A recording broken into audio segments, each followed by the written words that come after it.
Good afternoon, my lovely conversations with eminent women family. Welcome to another episode of the show.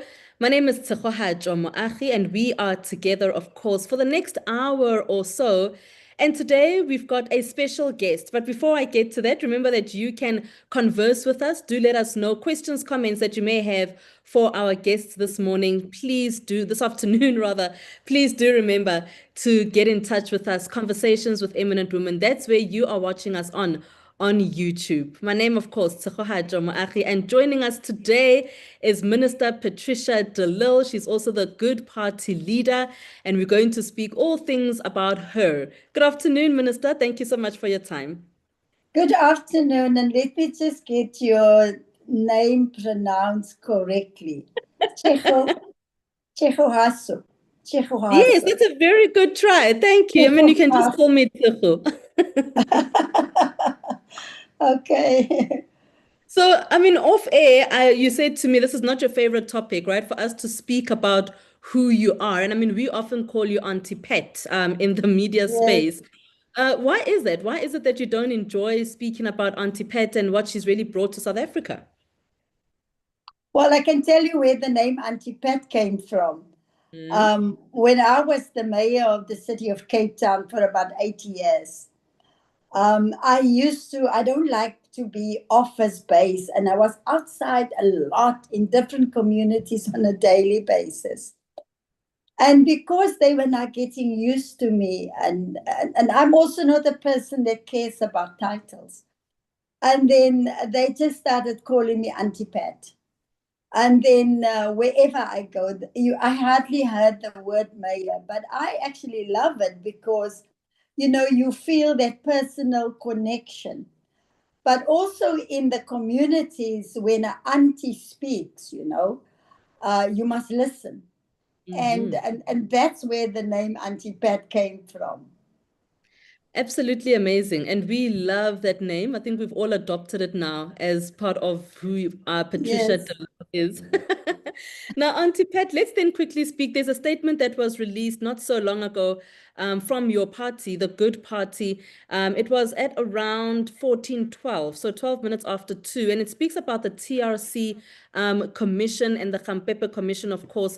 And they're saying just the first paragraph, notorious apartheid era security police mass murderer Eugene de Kock has information that neither old rather or new order political leaders want South Africans to know. I wonder, Auntie Pat, how involved are you still as the leader, in the day-to-day operations of the Good Party? Well, no, definitely I'm involved. I think technology makes it easier. We have got webinars. I'm very involved with the young people in the party. And, they're all on social media. That's the way of communicating.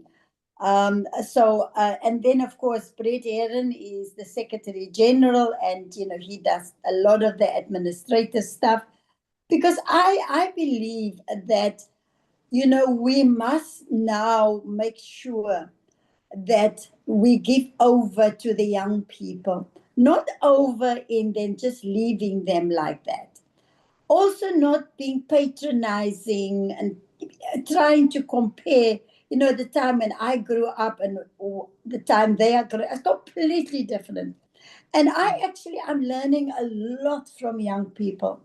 So we have just started our first branch, a good branch at the University of Cape Town. And I will be meeting with all the young people there. But the way I deal with it, my sister, is that I let them ask questions so that I can hear what they would like me to speak about. I never go there pretending to know everything. So yes, I'm very much involved. And then, of course, the three parties that came together and we're building Unite for Change. So there's a whole intergenerational mix that's taking place all the time. Mm. Yeah. We'll come back to the Good Party because, of course, local government elections are coming up later this Yes. year. But let's also then just speak about Unite for Change. Just to a bit of clarity for our audience, Auntie Pat, how is that going to work? Well, first of all, we looked at, our democracy is beginning to stabilize after 30 years. We've got a very young democracy. Sometimes people think that we're old democracy. 30 years is very young in any democracy. And during the stabilization process, what has emerged as the next phase of our democracy as we mature, that people are beginning to exercise choices more. People are not bound by the old political parties, and they have got this choice where they can choose which political party represent the interest the best. And therefore, the phase that we are in now, it is coalition politics. But in the process of stabilization, we've also seen a lot of fragmentation of political parties. And you've seen a lot of new parties. The Constitutional Court ruled on independents that can participate. And we said, we've actually listened to the people to say, why don't you guys just come together? You've got more in common than what divide us. And that's how we started the conversation to come together and share our experience, share our resources. Especially local government is very labor intensive. You've got over 258 municipalities in the country. So the idea then is to look more long term, whereby come 2029, we can then, dissolve all three parties into unite. Currently, you cannot merge under the law. So we remain separate political parties, but we have come together to participate the local government elections. So there won't necessarily be a leader then for Unite? Well, what we've also learned from what's happening in our country and where political parties attempt to get together, most of these talks fail right in the beginning because you start talking about who is going to be the leader. We said, no, we are not starting there.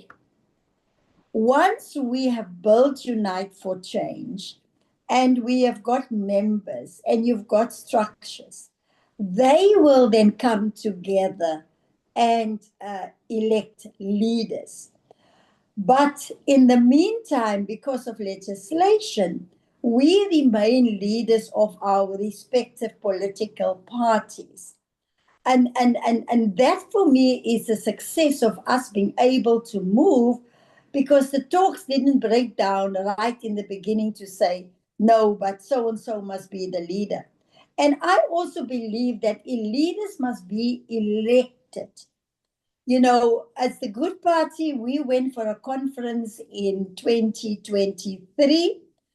We have a conference every 5 years where I was elected, the Secretary General and all the other executives were elected. That's part of democracy.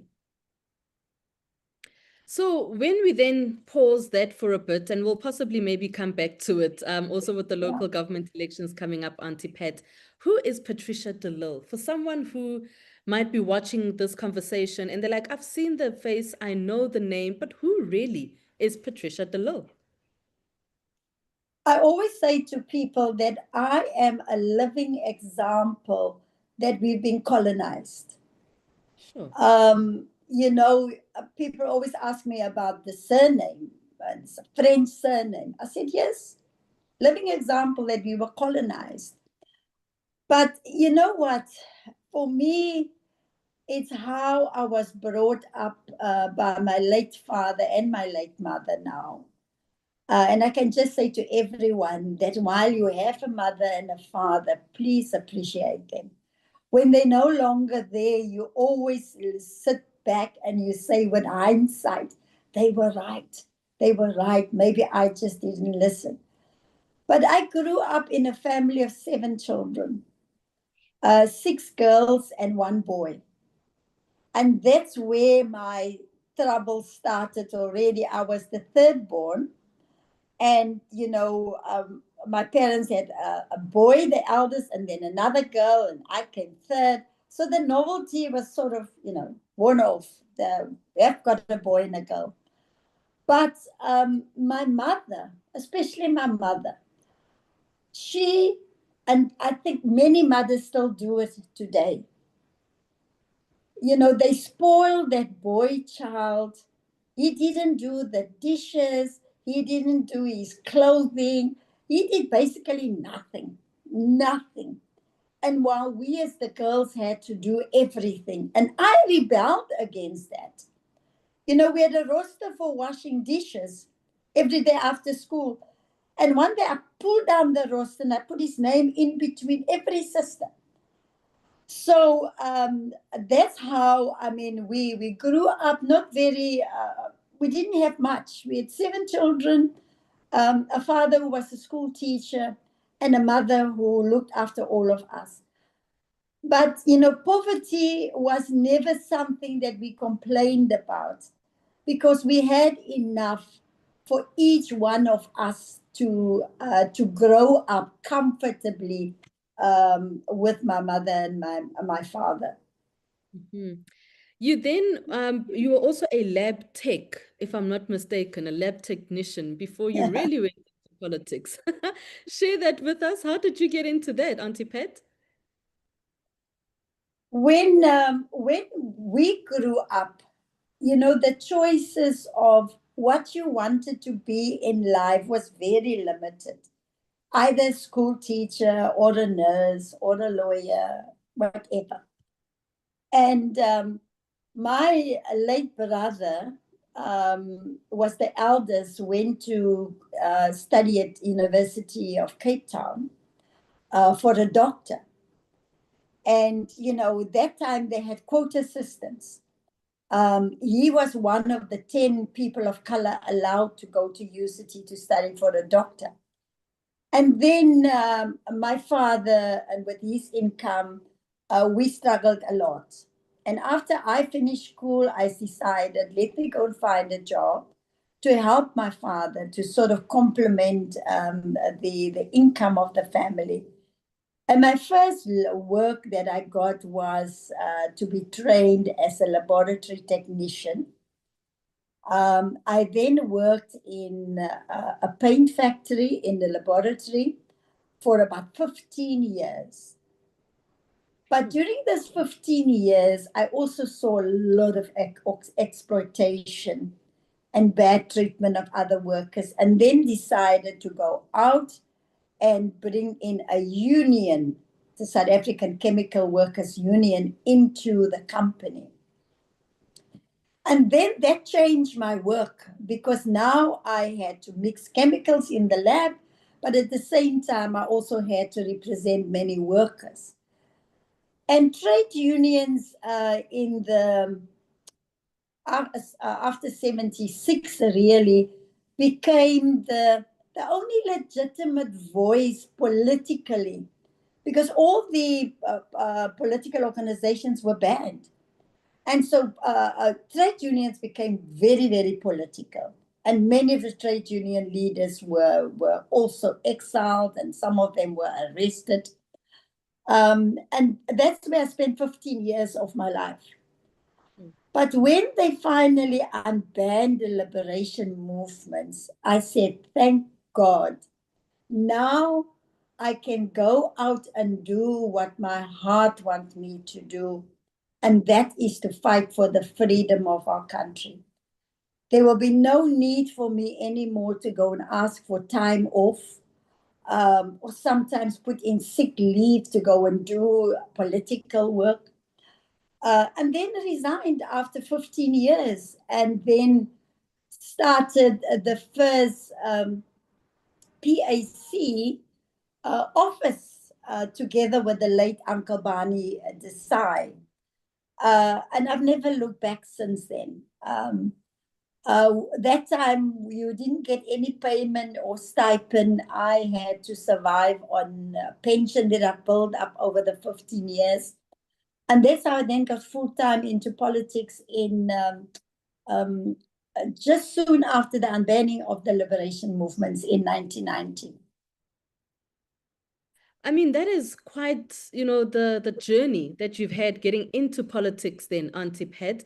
Let's then, before we even get into the Good Party and the DA when you were still part of the Democratic Alliance, let's speak a little bit about what you said about the bad treatment of workers, what you saw then, and that's why you then started this trade union, this trade union that was then going to stand up for the rights of workers. What do you make of the kind of treatment that workers are getting now in this day and age?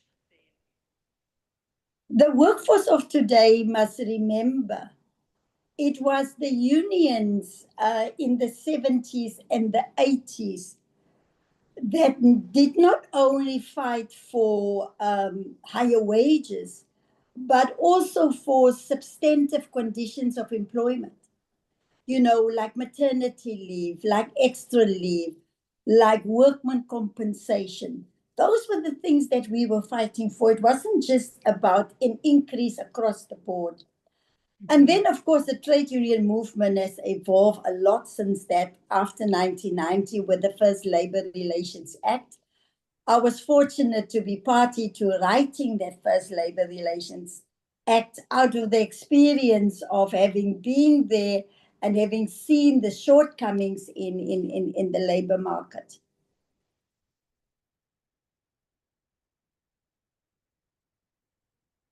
When you then speak, of course, about what you are seeing now, and you speak about not wanting to have an increase across the board, which is what we see a lot. A lot of the protests that happen is exactly that. They want this increase across the board.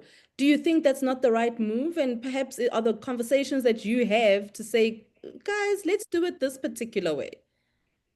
Well, look, wages is important, especially with the high cost of living. I mean, during negotiations, I used to go to a shop and then pack all the necessary food stuff that a family of 4 will need to survive for 1 week or 1 month, and then took the still slip to the employers to say, look, this is what we are earning, this is what the cost of living is. So yes, that is still important, but it's not the only thing that's important. Because if you look at today, and the courts has just also, we fought for a maternity leave for women that was not there before. And now we've got paternity leave where even the father can take time off now. So it is finding the balance between better substantive conditions of employment and of course, the wages. The wages is always important, but it's not the only factor in your whole basic conditions of employment that you need to have a look at. But I'm not criticizing the unions. We tried to unite.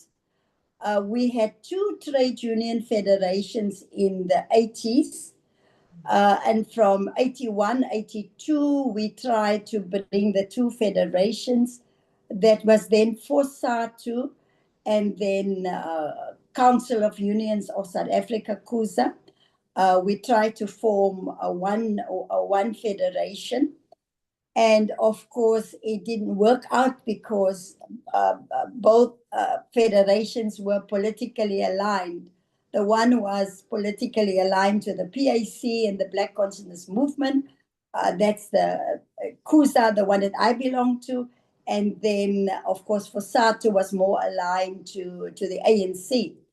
But finally, I think in 1985, COSATU was formed without the involvement of the Council of Unions of South Africa.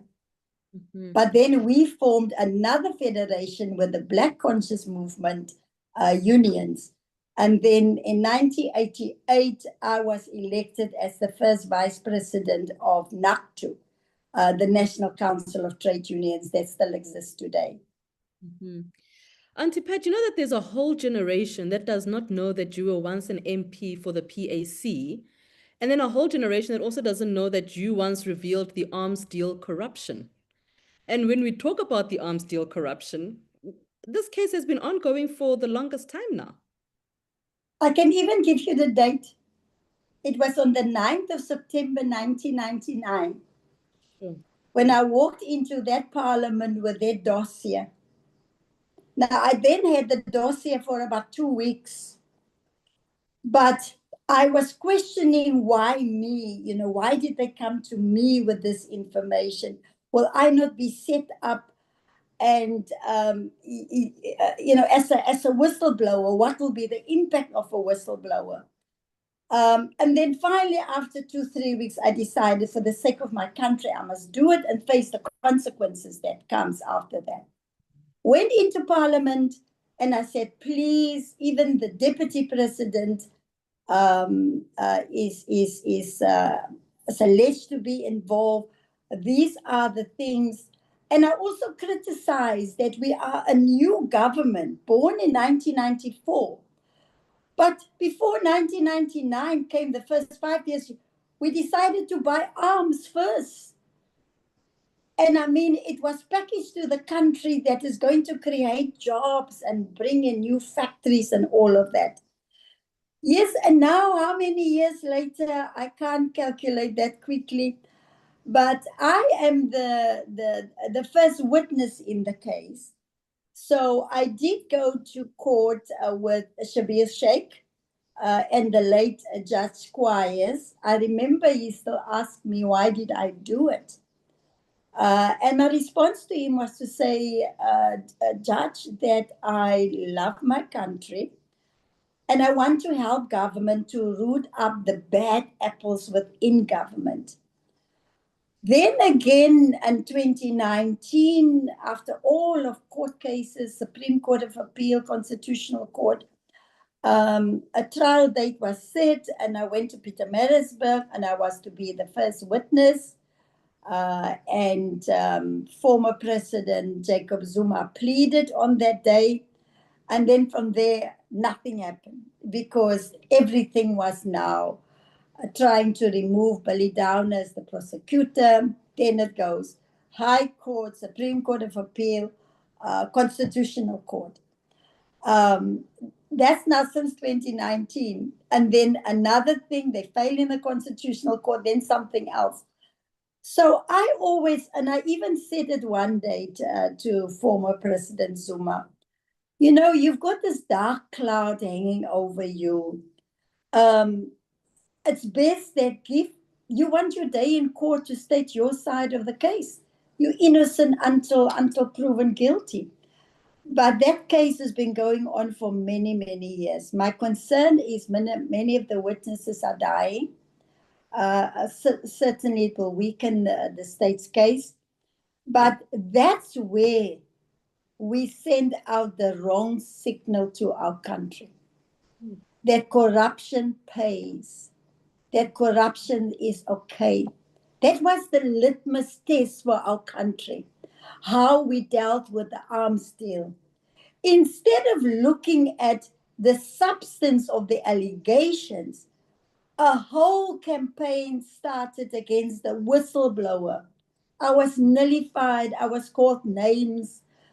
Later on, the SCOPA chair, Gavin Woods, and Andrew Feinstein, SCOPA confirmed that there is a case to be investigated here. Then they also joined me and being attacked and vilified and all of that. And it was 2 years where I got death threats. I remember there's one Friday night when President Becky then made an announcement to dismiss this whole arms allegations. And the next day I started getting death threats. And the same happened to Andrew Feinstein and the late Gavin Woods. So it's been through hell, and I know that I've been vindicated because a lot of the allegations in there has been found to be correct, but there've been no consequences for that. So hopefully one day we will get the arms deal to and the former president to have his day in court. I've got nothing against the former president. He is a very warm person. I always greet him and hug him and we have a chat. That's just his personality. So it's nothing against him as a person. But it is that we must send out a very strong signal that we are all equal before the law. So, Auntie Pat, like you say, this has been years and years of this Yes. particular arms deal case that has been sitting in the courts now, and it goes from one court to the other. And Yes. you speak about the death threats as well that you faced, Auntie Pat. Let's talk about how you possibly handle those, and then looking at to whistleblowers in this day and age and how they get killed, one, but two, they also themselves fear for their lives. Oh, yes. I'm so happy. I think it's Mandy Wiener who wrote a book about whistleblowers, and she also interviewed me in that. And it's still like almost the same today. At the end of the day, you will find that whistleblowers, like I did at the time, it's a risk that you are taking. Is it worth the while? While we should really be saying as a country, we must incentivize whistleblowers that when they come forward with this information, that one, it will be treated confidentially, that they will not lose their jobs. It's still a debate going on today as we speak. And there is now the whistleblowers bill before Parliament, but the protection for a whistleblower is just not there. With the death threats, they offered me to have a police protection at home. And I agreed, and we had it for 2 days. 2 days? Then 2 days, I said to my late husband and my family, I said, I can't sleep. Anybody can come and give that person 100 or 50 rand to open this gate and come inside and kill me. Then I went to the police and I said, no. But I love dogs, and I always had German Shepherds, and I always had two. In case the one die, I have the other one. So what we did, we let the one sleep inside the house and the one outside the house. Because if the one outside makes a noise, the one inside will make a noise. And I had more peace with that. I had more peace to know that my German Shepherds will look after me. But they followed you and they were doing it so openly. I used to drive with a book next to me on the seat, writing down the registration numbers of who is following me. And then sometimes when I get into my car, I drive from Parliament, say, to Claremont. And then there's a car behind me. I look on my index here and I see it's one of those same numbers. That is how brazen they were. But you know what saved my life, my sister? It's the media. It's the Fourth Estate. And I'm grateful for that. Because what I did, every single piece of information I shared with the media. I wanted to make sure that they must know I don't have that information alone. So it's no use killing her because other people also know about it. And I became very, very close, I can remember the front page story on the City Press on Pumulelo. He was then a parliamentary correspondent. And he wrote about, just the difficulty when you have got death threats. And I even pleaded with them in that article. I said, please, it's me. If you want to deal with me, deal with me. But please leave my family alone. Those were difficult years. We're glad that you're here, though. We're really glad that you're here and we're able to speak about it, Auntie Pat. Just a few questions that are coming through, Auntie Pat, that I'd like for us to have a look at, and some questions that are coming through from our viewers this afternoon. Let's talk a little about your politics.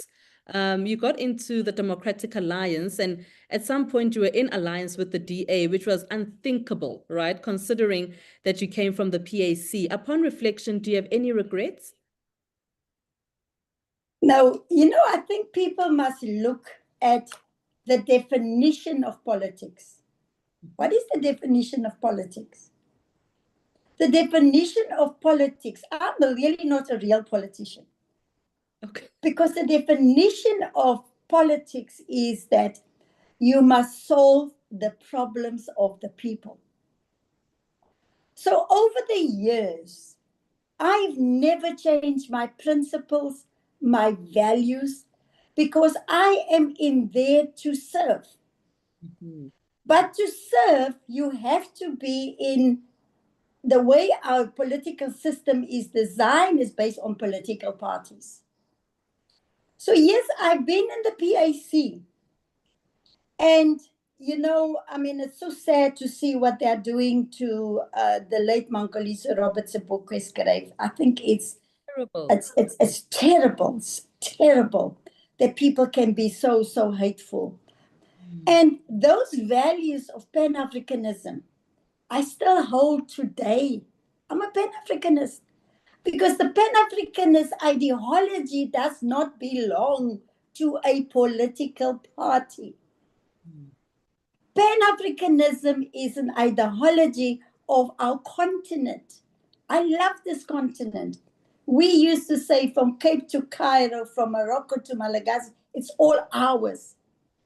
And again, in the PAC, where I find my worth and where I was able to find identity, because South African politics is all about identity.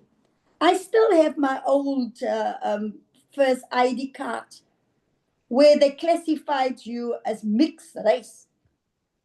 I said to my father, who the hell do they think they are to come and classify who we should be? And I always thought, I said, I am not what this apartheid regime is calling me. So the PAC was the only political party banned as they were at the time. Everybody spoke about, if you take the ANC, they spoke about bringing blacks, coloreds, whites, and Indians together, recognizing that same labels of the apartheid government. I said, no, this is not for me.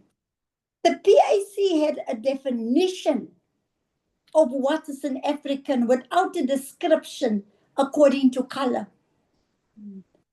And that's where I found my home. I said, this is what I've been longing for and praying for, that I am an African. And that's how I landed in the PAC. Now, as the country evolved, we then in 1996 adopted a new constitution. And in this constitution, one of the most progressive ones in the world, we got all of these rights, the Bill of Rights, political freedom, political choice, and all of that. And I was part of the negotiations at Kempton Park, the Codesas, and part of the Constituent Assembly that wrote the final constitution. And on the 18th of May, now 30 years ago, when we adopted the constitution, or the 8th of May, I think, I said to myself, but you know what? These rights will just remain rights on paper. I want to claim those rights. I want to become the first women in our new democracy using the rights that's enshrined in this beautiful constitution to start a political party led by a woman, contest elections at local, provincial, and national. That is what I set myself out to do. Mm-hmm. And once I had achieved that, getting actually more seats in parliament than the PAC, we then came together as opposition parties, and we said, it was the UDM, I think Cope was then there, the DA, the ID, we all came together and we said, let's come together and build an alternative to the ruling party. And that process took about 2 years. But I insisted that every party, when we come together, must get a mandate from their own structures. So it then happened that ID had their conference, over 1,000 delegates. We agreed that we need to come together. The next party was Helen Ziller with the DA. They had their conference. Helen got a mandate. UDM was going to have their conference at the end of the year. It never happened. COPE fell apart. And then Helen and myself decided to continue with this project of building an alternative. And we just didn't merge. We first had what I called an engagement. And I said, we must agree on the principles and the values of us working together. I still have that document today. Because of my influence and the ID influence, we came out with a document that the basis for working together, it must address redress, reconciliation, diversity, and delivery. I could live with that. That was the way forward. And I mean, the results is there, coming together, the electoral fortunes and all of that. Mm-hmm. But it's when we now started working together based on these values and principles that I then discover, these people didn't mean what they were agreeing to. My experience is completely different. When I became the mayor of the city of Cape Town, I started 40 redress programs. Take 2 billion rand of the council's money into redress. And then people started standing up against me. Then a second part of me came through that I want to deal with apartheid spatial planning. And I released well-located land in the city, in and around the city, to integrate the city. Then they thought, oh, no, this one is going too far. And I was working on the basis of that agreement.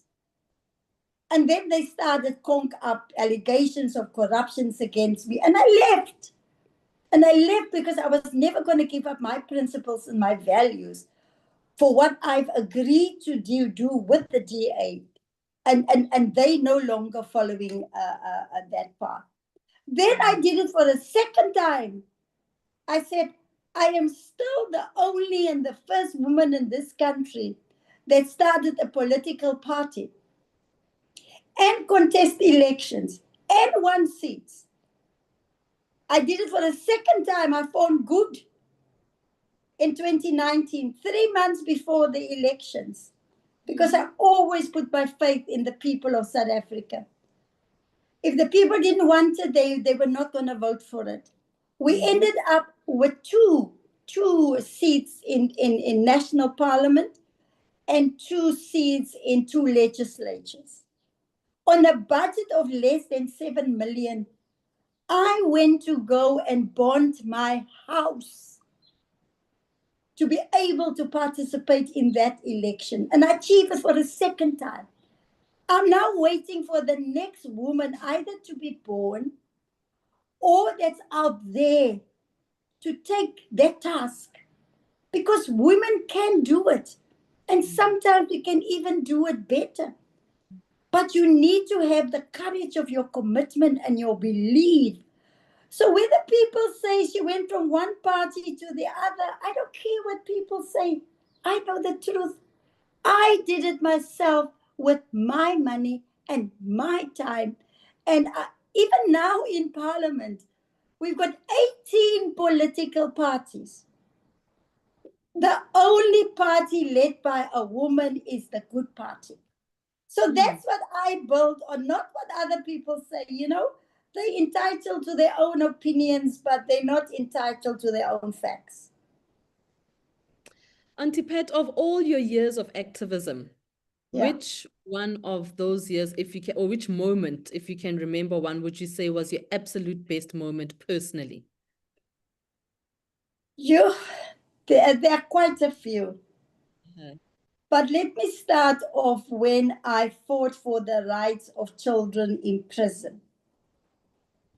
And then took the provincial government and 3 national government ministers to court about the condition of children in prison. And my lawyer said to me, you know, if you lose this case, they're going to clean you out with legal fees. So I went to go and find the parents of those kids in jail to to join the case with me. Mm-hmm. I was successful with that one. The only thing sad part for me of that experience is that my baby sister got murdered and raped. And while I was fighting for the rights for children in prison, this one of the young boys was also in prison, and I actually came face to face with him. Oh, no. So that for me was a moment where, you know, your maternal instincts kicked in. Mm. So after I won that, the other fight I took up was, we now have cell phones, and you've got 2 different companies with cell phones. And the South Africans, they were ripping us off. We were paying high price for interconnection rates. So if you phone from an MTN to a Vodacom, they charge you. And I took up that fight on interconnection rates. And the record is there. I actually went to go and join the Portfolio Committee of Parliament. And we were able to get that interconnection rates down. And then, of course, came the arms deal. That's still not done. So I've had moments in my life where I could feel, you know, satisfied that the fight that you've taken up was not in vain. Mm-hmm.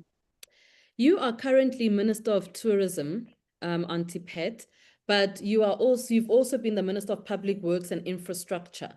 Yeah. Of the 2 portfolios, might be a difficult one to answer, but of the 2 portfolios, Patricia de Lille, which one do you enjoy the most? Let's put it like that. I can tell you now that I've always departed from the point of view that I can serve my country in any capacity. Mm-hmm. I will never forget that day. I'm back in Parliament, having started a second political party. Again, then I got the score from President Ramaphosa on just after our swearing in, and he asked me, "Where are you?" I said, "I'm in Cape Town." He says, "Can you come up and see me?" Mm-hmm. Got into the plane. He said, "Bring an overnight bag because I might see you late tonight." Off I go. Got to the president's guest house. I walked in there and I see all of these ANC people. I'm the only one there that's not ANC. But fortunately, I knew most of them and I could talk to them. Then the president asked me if I would like to become part of his cabinet. And I looked at him and he said, I would like you to join my cabinet and take care of a new portfolio. He said that we've never had an infrastructure department in our democracy. I want you to go and start that and implement it. And then, of course, public works. So as usual, I put everything in, you know, to build this new department. And also I had to clean up public works. That was another story on its own. So we made a lot of progress in public works. And later on, President then seconded Dr. Tshegohaco Moagi to come and work with me. And both of us used to be mayors in our previous lives. So we worked very well together. Then came the reshuffling. And then the president then said to me, I'm moving you to tourism. I said, fine, serve my country in any capacity. But if I must be honest, my sister, compared between the 2 departments, both of them very important departments. But because I am now more connecting with people almost on a daily basis, I love tourism. But I also realized that tourism was, undermined, understated. People don't realize the value of tourism and what it's adding to our country and to our economy.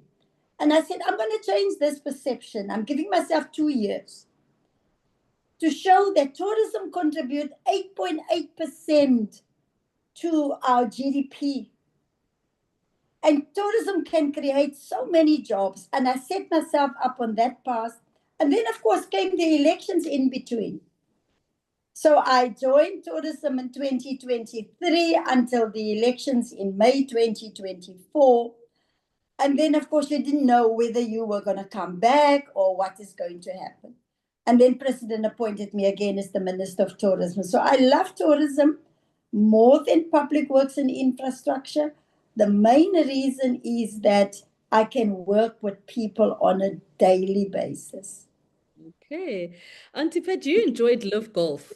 We saw you at Live Golf. I think I it was love yesterday that you were there. We do know now that it is actually coming back. On my show on Power FM yesterday, I spoke to Carol Lawrence about it. Yeah. And she was like not making the announcement or anything, but it was kind of hinting that it will come back in 2027. What are the plans that you have then as the Minister of Tourism for Live Golf in 2027? Well, when Minister Mackenzie came to cabinet to put in a bid for Live Golf, we started working together from that time already.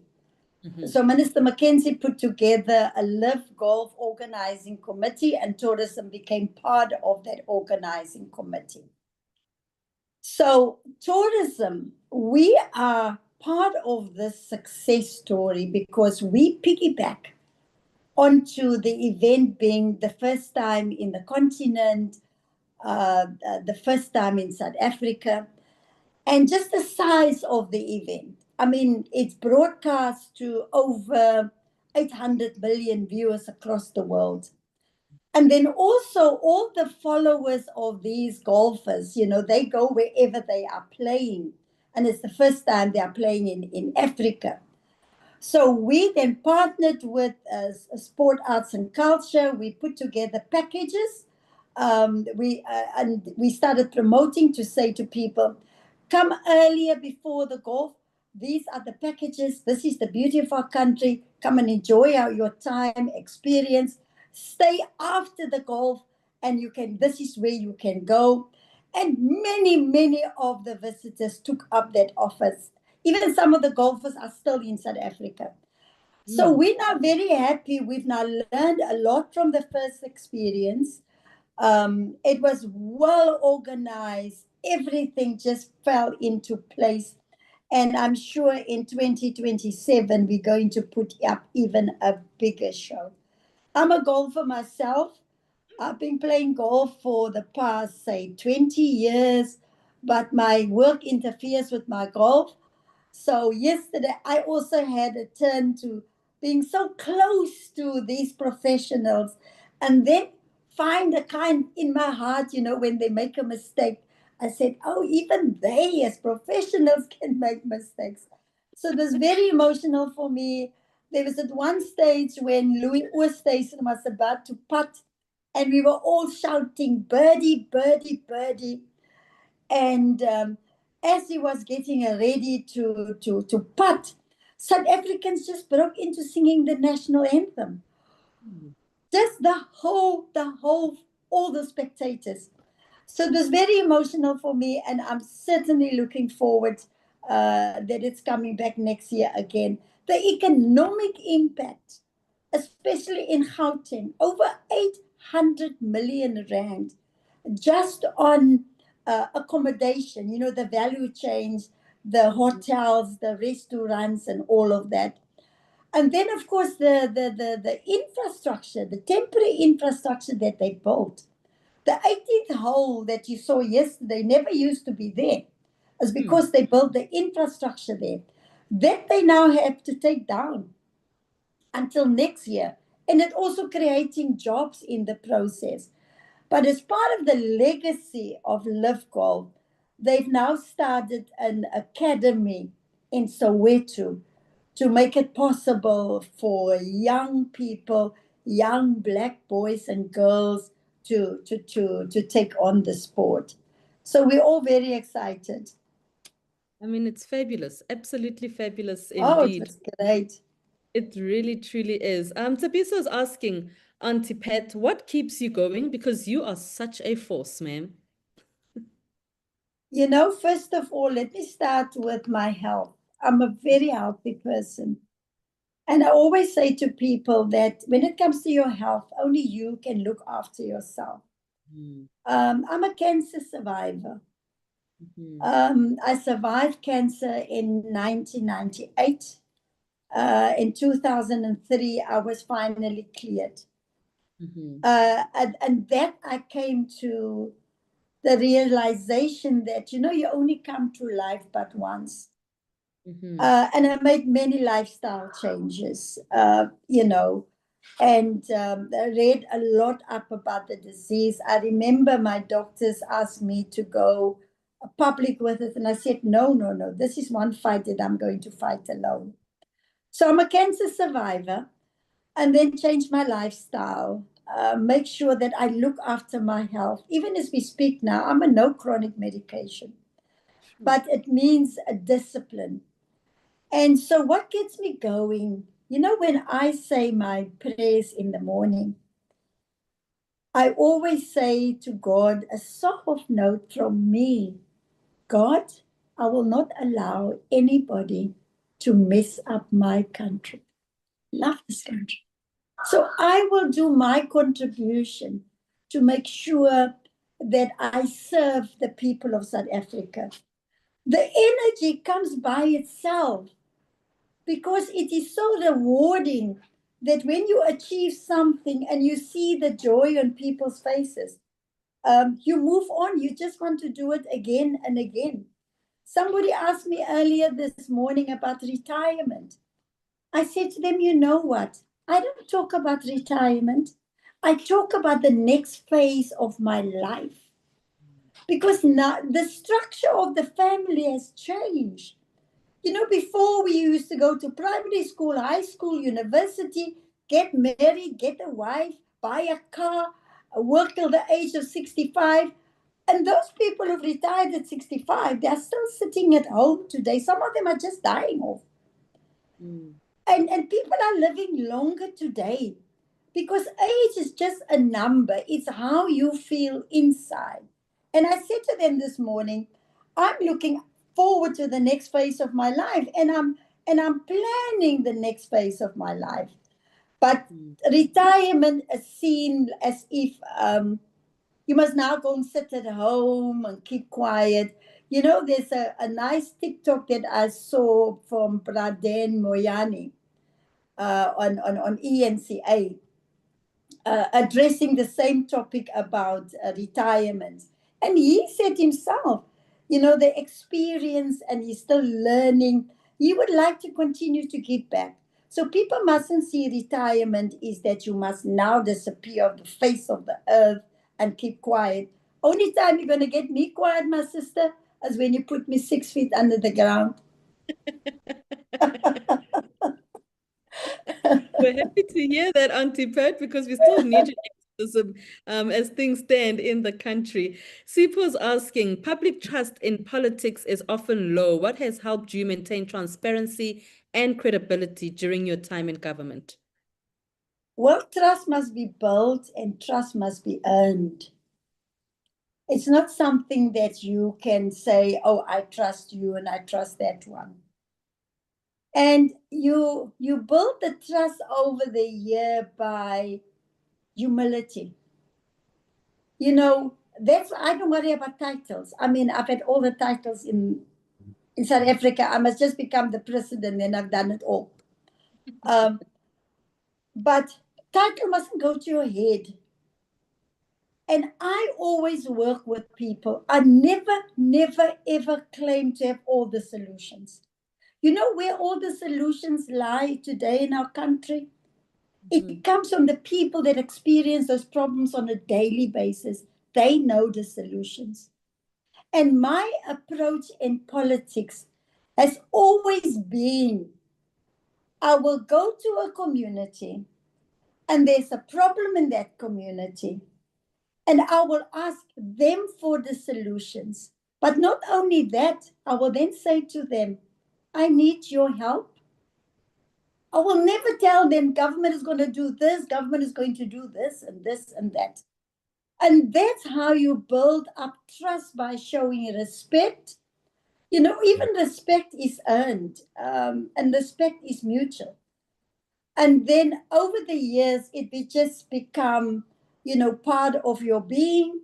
Learn to respect people, learn to respect elderly people, be humble, and not use your title for your own personal gain.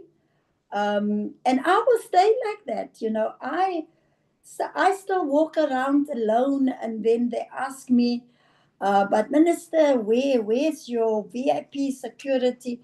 And then I look up and I say, I've got a big protector up there that's looking after me on a daily basis. So trust is really bold. Mm-hmm. Another question from Nyakalo. With the number of tourists SA has been attracting, Minister, and looking at the safety concerns in South Africa, what steps is your ministry taking to enhance safety at key tourist sites and areas? Yes, you are right. There are safety concerns, and safety concerns, some of them are also perceptions, you know, that South Africa is not safe. And therefore, people will not press that button to say, I'm now going to visit your country. So 2 years ago, we started a partnership with the private sector, because government cannot do it alone. Mm-hmm. We then devised a plan, and we define clear responsibilities, who in this partnership is going to do what. Let me start with what the private sector did. With their own money, they developed and they used technology to develop an app, a secure app. So when people, or even local people, visit our country, domestic tourists, you download that app. And on that app, you will have access to if there's an incident, you've got access to the South African Police Services, to 300 private security companies, 200 medical associations in case there's a medical emergency.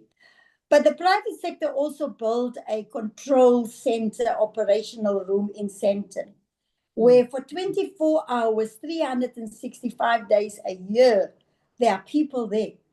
So if you press that button and if you've got the app, they will dispatch, they can show exactly what street number, house number you are. They will dispatch the closest security service that can get there. We also design an aftercare service. In the event, say, a foreign tourist has been attacked, we give that aftercare service. We provide translation services. We contact the embassy. We move the tourists to a safe space. And we also encourage them to lay a case with our police. Many of them in the past didn't want to do so because they didn't want to come back to the country for a court case. But then we amended the NPA Act to make it possible for you to give evidence from anywhere in the world virtually. So that's the private sector contribution. From government side, 23-24 financial year, we took 174 million rand. We said, we first plotted all the most frequently visited tourism sites where people normally go in their numbers. Then we recruited 2,300 young people, and we trained them through an accredited tourism safety monitors accredited course. They also had an extra training of 2 weeks by the South African Police. We bought them the outfit, the safety shoes, everything that they need. And we then deployed them to all of those areas across the country. I can remember in December 2024, with all the attacks around Table Mountain, we deployed on Christmas Eve, deployed an extra 40. So we've got this plan that not everybody knows about. You know, government is very bad in communications. But we then went to all the embassies, all the high commissioners, all the consul generals that are based in our country. And we said, when your visitors come, please share this plan with them. We also went through DIRCO, through all our missions around the world. We said, if they ask about safety, don't just tell them this is what we plan to do, but show them this is what we are doing.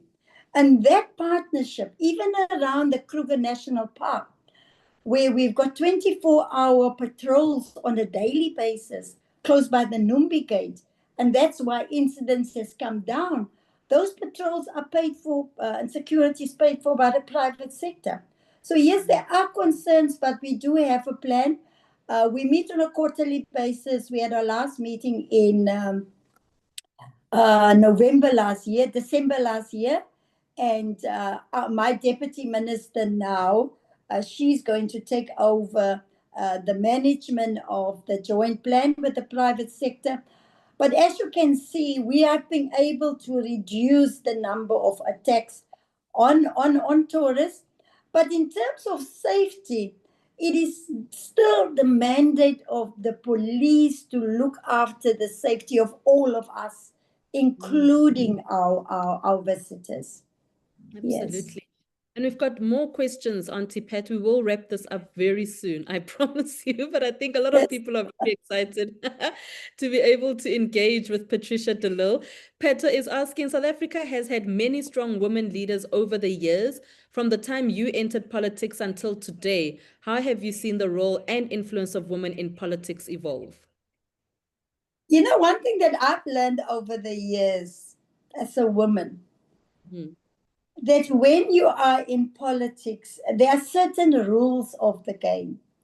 It's like when you play soccer, you know, there are some rules how you play the game of soccer. And then I learned very early on that there are no rules for women. There are no rules for men in politics. There are just the rules. So now you must see how you play by the rules. And how you then use those same rules, like we transformed Parliament. When we got there in 1994, we hardly had any women toilets there.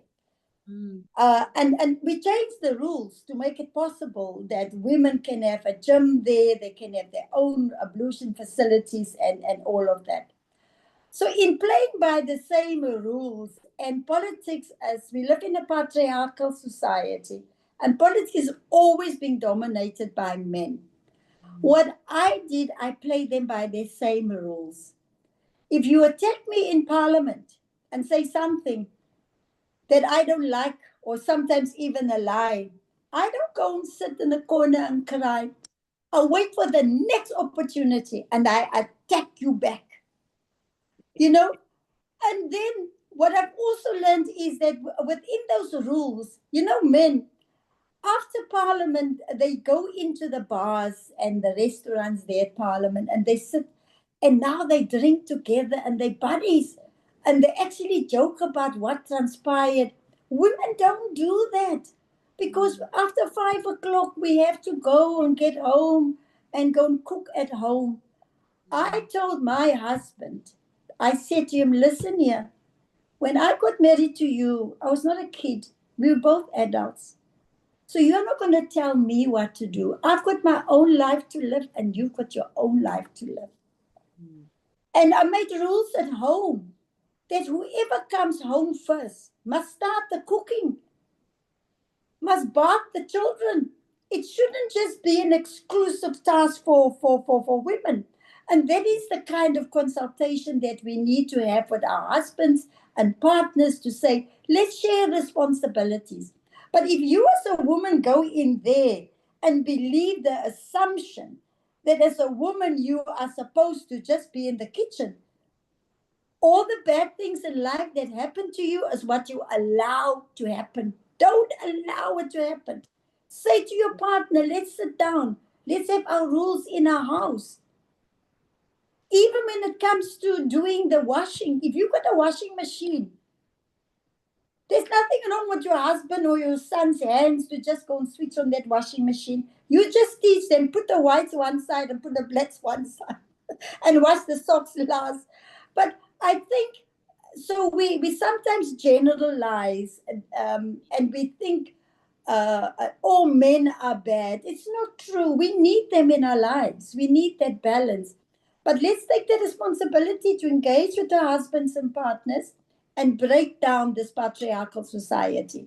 So it is survival, my sister, survival on tactic and strategy. Don't give ever up on your principles and your values. But it's like you play a soccer game and you see there's the goalpost. And you have to dribble to get there until you get to the goalpost, you know. And I was going to say Amakosi for life. But Yes, Amakosi sometimes absolutely. miss. Amakosi sometimes miss that. But it's all about finding structure in your life, in whatever situation you are. I'm sure with your podcast too, you've come together as a team and you've decided this is my role. Everybody understand how you're going to implement your role and responsibility, and still with the rest of the team. So if you can have that family team rule in a family, because the family is the heartbeat of our society, I think we can build a better nation. Absolutely. Of course, Auntie Pat, in the local government elections are coming up. What is the plan for the Good Party? What do you have in place to make sure that you are still dominant in some areas and people still know about the Good Party? You know, the one thing about local government, I can tell you now, local government is not even about ideology. Mm-hmm. You know, if you are homeless, if you are landless, if you don't have electricity, if you don't have water, it doesn't ask you which political party do you belong. Mm. We all have the same needs in terms of basic service delivery. And we've seen the state of local government in our country. And we've seen how through bad and poor leadership, at mayoral level, at micro level, and all of that. So what is the problem? We need to get more professionals into the public service. We need some professionals to say that we want to go and serve. We need chartered accountants that can make sure that the municipal finance management is implemented, that we get clean audits, you know, that we get unqualified audits. So the local government elections has now also become national. Even the national election was fought on the basis of local issues. So what we are planning to do, and we are recruiting professionals. We already got one chartered accountant that agreed to come and do service within government, you know, give something back of your time. So we need more professionals in the service, and stop cadre deployment, and don't get the job because you know this one and that one, but because of your qualifications. Then, of course, you know, water is a big issue around the country. You know what I said the other day, I was the mayor of the city of Cape Town when we faced a day zero, you know, but through the grace of God, we got through that. So yes, we are preparing for the local government elections.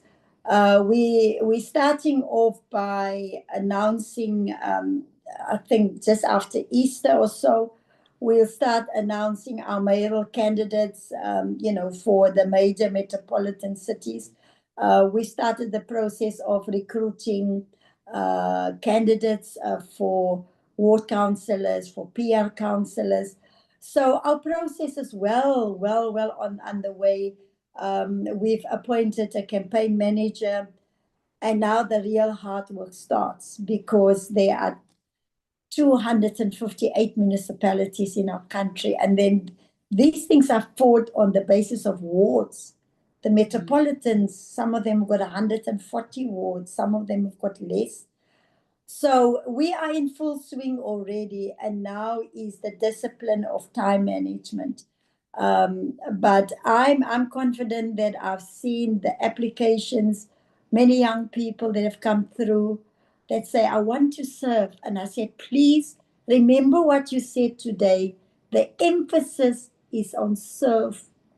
You are going there to serve, because that service part, and now people join politics and become councillors for various other reasons except to serve. Yes. Lastly, just to get to know Patricia de Lille a little bit better during our conversation with Eminent Women, do you go to the beach to unwind, Auntie Pet? You know, I like my first option is golf. I love walking. I love walking. I try and do at least 5 kilometers, maybe once or twice a week, or sometimes more. I love the water. I can just sit and look at the water. You know, it calms me down. It just takes you away.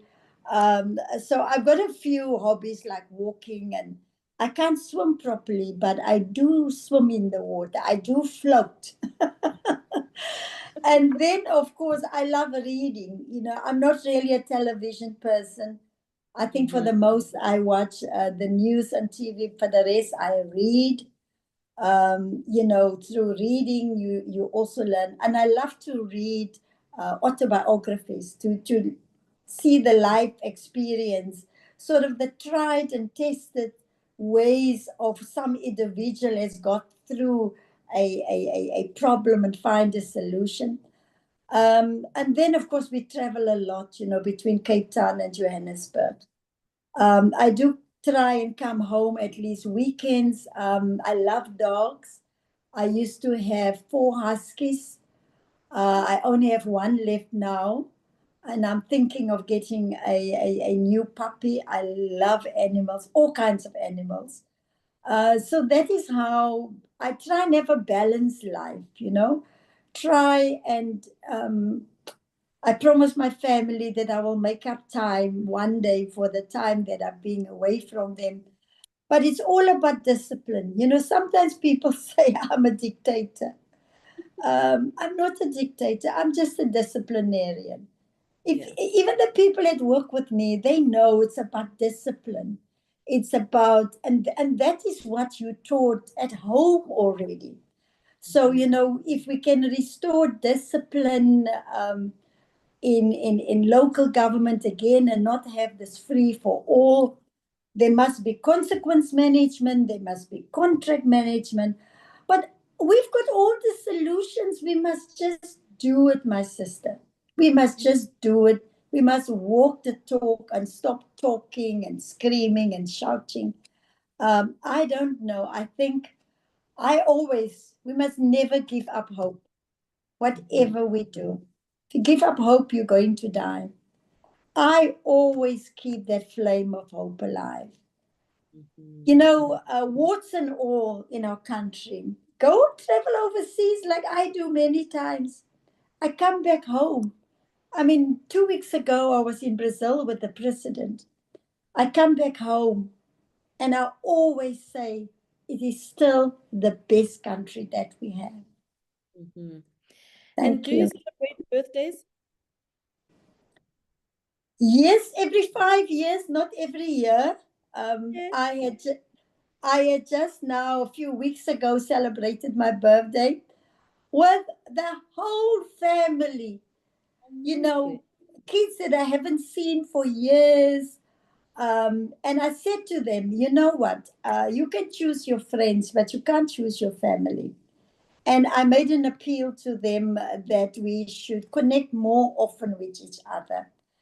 You see, I'm known to be the ATM in the family. And I've told them on my birthday, I said, I've got a new rule. You ask me for money, you don't say borrow it because you're never going to give it back. So my new rule is now, if you ask me for 200 rand, I give you 100 rand and off you go. So I had a good family connection. It really, really helped me a lot because many years go by without me connecting with my close family. Yes. Auntie Pat, let me thank you for your time. Thank you so much for I this. enjoyed talking it, although I don't like talking about myself, but you made it easier. You made it easy for me. I'm so Thank glad. It you. was such a lovely time with you. Thank you. Thank you so much. And God bless you. Keep on doing the good work. Thank you, Auntie Pat, and God Thank bless you you. too. And we'll see you during local government elections. Yes, that's Yes. it. Patricia de Lille, Minister Patricia de Lille, the Minister of Tourism, leader of the Good Party, joining us this afternoon on Conversations with Eminent Women. I hope you enjoyed it as much as we do. Remember, wherever you go, whoever you encounter, just be kind and protect your peace. From myself, Tshegohaco Moagi. Bye-bye.